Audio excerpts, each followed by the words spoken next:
nor even a start ramp by SS1, a super special around and in the Krakow Premier League football stadium.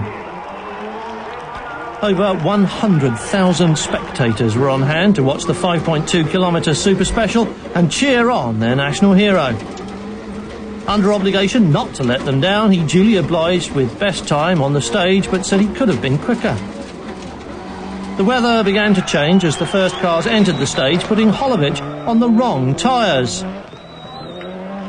Gian Marino Zenere, driving a Group A version of the Subaru Impreza, was expected to provide Holowczyc with his strongest opposition, but he started the super special on rain tyres and the stage was completely dry, so he failed to produce a good time here.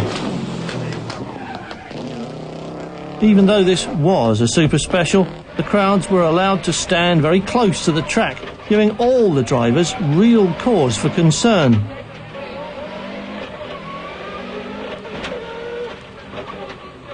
Alex Fiorio also took part in the Croatia rally last week, but he crashed out of that event, hoped not to do the same here.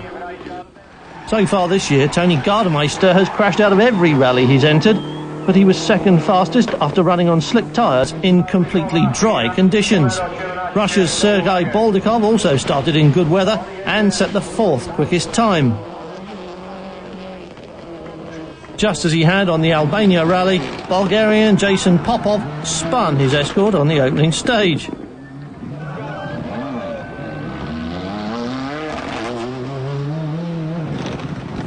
And after their bad luck in Bulgaria, the Gazprom team once again fielded Alexander Potapov. He wasn't a fast starter here in Poland and needed time to get settled into the escort.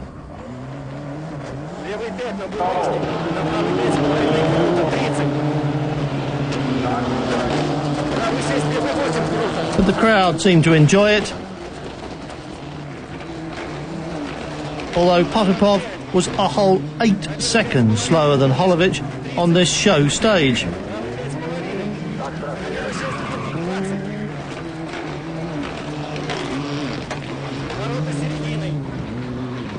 Another fast Polish driver is Robert Krasinski. In the customer version of the Corolla World Rally car, he was 16 seconds slower than the fastest time, although he had to run parts of the stage on slicks in the rain.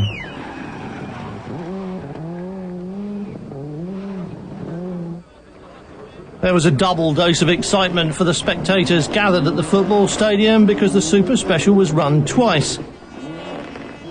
And for Potapov, the second run through it was even slower than the first one had been, 2 mildly exciting spins being the reason.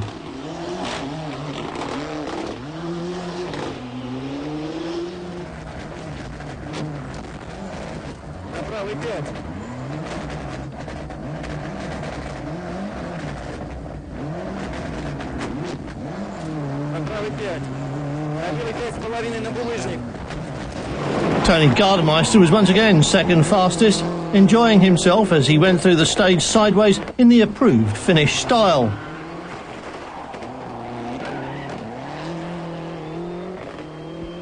But the star of the day was Holowczyc, fastest again, and ready to start day 2 as the rally leader.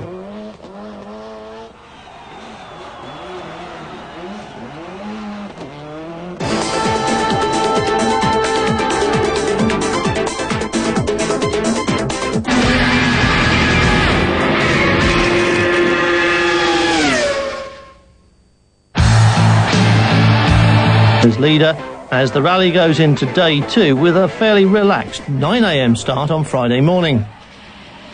Holowczyc took things easy to begin with, but on the next stage he launched his attack and all the other drivers dropped more than 15 seconds, some as much as 45 seconds. Starting the second day in second position, Gardemeister did what everybody expected from him, rolling the Lancia into a bus stop.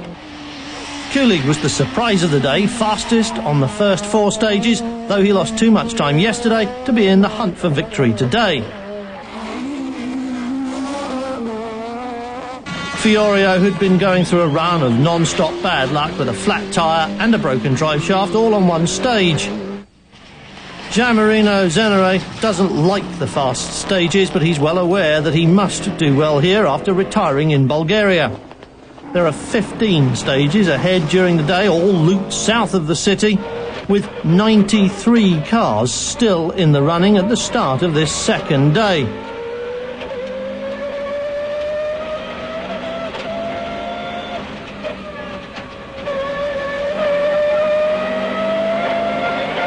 Meanwhile, Potapov had found himself a steady rhythm, moving up one place on the leaderboard every 3 stages.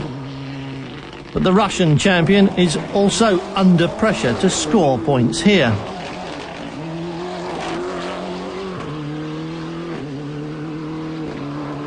Jason Popov wasn't so lucky time-wise, although he was lucky not to depart from the leaderboard entirely here.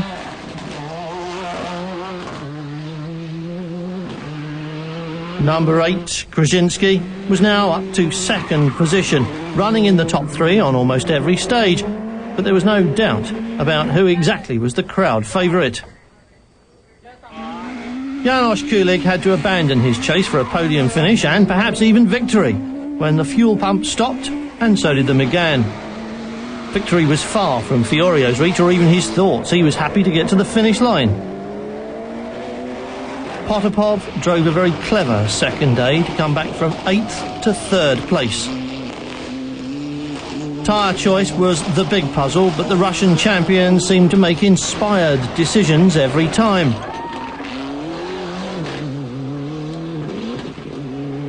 Day 3 of the rally started in the rain, with Holowczyc winning all the stages except the very first one.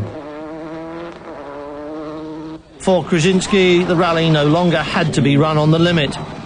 After all the problems at the beginning, finishing in second place was a good result. And there was bad luck for the Gazprom team on this final day.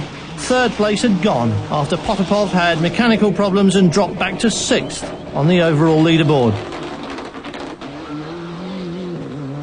That meant Boldikov was third now, after more luck in tyre choice than on day 2.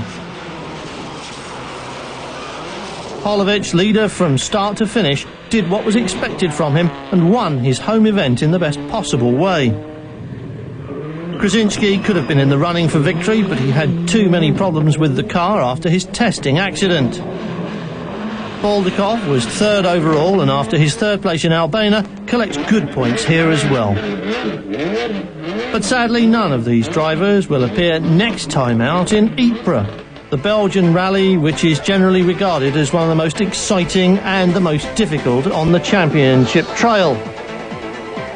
Despite victory here, Holowczyc isn't in the running for the European crown this year, so for him and for the team and for Poland, this victory is really all that matters.